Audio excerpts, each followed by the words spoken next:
คุณเคยสังเกตไหมครับว่าเรามักจะคาดหวังกับคนที่เรารักและสนิทมากกว่าคนอื่นๆถ้าใครที่เราไม่ได้สนิทมากๆไม่ได้รักเขามากๆนะครับเราก็ไม่ค่อยคาดหวังกับเขามากใช่ไหมครับ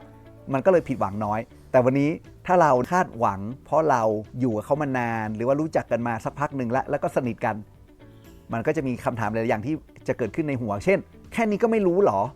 อยู่ด้วยกันมาตั้งนานไม่เข้าใจหรอว่าต้องการอะไรไม่รู้หรอว่าฉันชอบทำอะไรชอบกินอะไรไม่รู้จริงๆใช่ไหม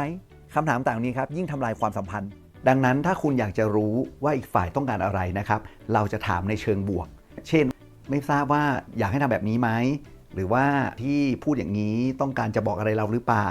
ถามในเชิงบวกแบบนี้ครับแล้วเราก็จะได้คำตอบที่ตรงประเด็นมากขึ้นแล้วก็เราจะได้สิ่งที่เขาต้องการผมดร.หนุ่มไฮเทนผู้เชี่ยวชาญด้านการค้นหาและพัฒนาศักยภาพเปลี่ยนคนเป็นชีวิตคิดถึง